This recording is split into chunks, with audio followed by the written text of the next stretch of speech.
Welcome back to News First.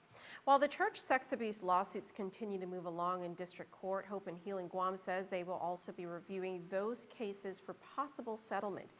HHG's Executive Director Michael Caspino noted this during a press conference to introduce more board members. Here's more. It's been several weeks since Hope and Healing GUAM gave an update on the organization's efforts, but today, during a press conference, Executive Director Michael Caspino said they have been pretty busy. We have had dozens and dozens and dozens of people calling for counseling. We have had people calling from as far away as the East Coast asking for counseling, former Islanders. We have had people calling from the West Coast, and we have been able to provide them with counseling sessions. But it isn't just the nonprofit organization's hotline that's been busy. Caspino revealed that he's been in contact with the attorneys representing over 75 victims of clergy sexual abuse. And although those cases are moving along in both federal and local court, Caspino says there is a consensus that settling out of court is preferred. Over the summer, we're going to review every single claim, including the 75 that have been filed. Well, we are working with the plaintiffs' attorneys now, and we assume that they're going to want their cases put before the board and reviewed and resolved and get their clients to be able to move on. Whether or not the cases move forward in court? Well, the cases, as far as this goes, I've talked to some of the, well, pretty much all the attorneys with the cases. And I think there's near universal agreement that this is the better way to go than to slug it out in court. In fact, Caspino notes that some of those who have filed lawsuits against the church have also called into the Hope and Healing hotline.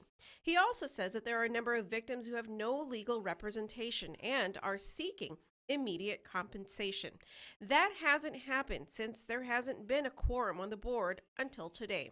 Review Board Chairperson Alicia Limtiaco announced the new members: retired Human Services Administrator with Public Health Lydia Diaz-Tenorio, retired educator Nieves Flores, OBGYN and Healing Hearts Rape Crisis Center medical consultant Dr. Ellen Bez, and Faith Presbyterian pastor Tom Van Engen. The Hope and Healing Board is an independent board that is here to serve victims and survivors and families who want to speak about and express the trauma and the pain that they have suffered as a result of clergy abuse, sexual molestation, and other forms of exploitation. We are an independent board. We are not here to defend the Archdiocese. Limtiaco says they will also be filling a 6th vacant seat on the board. In other news, the Department of Youth Affairs held a 3-day training seminar on literacy building strategies in its Manila Cotton Youth Center. The training sessions were taught by Laura Torres Sauter and her husband Samuel Betances.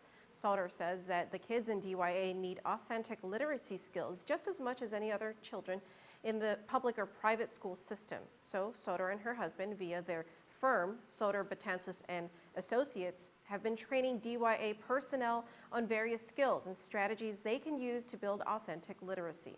The program is called The Winning Formula. Children survive when they grow their brain power, okay?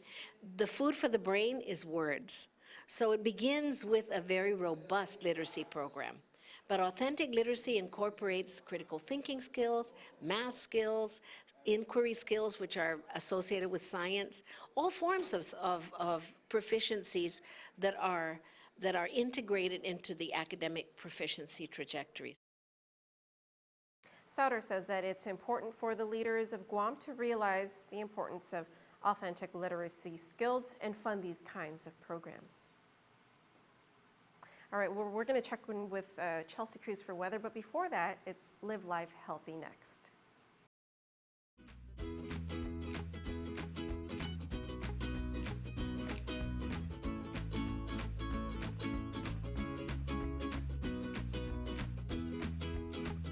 Hafaday, and welcome to our weekly segment Live Life Healthy, which centers around how to take care of yourself, brought to you by the FHP Health Center. Today's focus is on women's health. Although the term pap smear can seem scary, FHP's obstetrician and gynecology surgeon Dr. Rachel Consoli gives us a rundown on how significant seeing an OBGYN is for women. When a woman is 18 years old, she should come to a obstetrician and gynecologist to have her first visit. Whether she's sexually active or not, it doesn't matter. After 18, when the woman is 21 years old, we want you to come to see a gynecologist because we want you to have your first pap smear at age 21. And then at 30, we would do another kind of pap smear that also tests for HPV, which is human papillomavirus, which we feel is one of the causes of cervical cancer. At age 40, a mammogram is recommended as it can detect breast cancer 2 years before a lump is even detected. Dr. Consoli recommends that pregnant women see an OBGYN during the planning stages. Older women going through perimenopause and menopause need to be in constant communication with a gynecologist. And here's a piece of good news. New guidelines no longer require yearly pap smears starting at age 21. Then from 21 to 29, we recommend pap smears every 3 years, and just the pap smear, just the cytology. Then from 30 to 65, we recommend pap smear and HPV, which we said before was human papillomavirus, and that's every 5 years. After 65, you're done. Now let's touch on the subject of teen pregnancy, a rate that is very high on Guam, and communication is key for prevention. Because it's been shown in many studies that the more communication a young girl has with her parents, especially her father actually, the lower the rate of teen pregnancy. Every teen should have a dream and a goal, right? So our goal and our dream should not be to be pregnant as a teenager. Dr. Consoli says physicians, pediatricians, and gynecologists are there to give support if a teen is unable to communicate with her parents. Women's health is a vast topic. You can find out more by calling Dr. Rachel Consoli at 646-5825 and keep watching Live Life Healthy for more tips from the professionals at the FHP Health Center. I'm Donna De Jesus.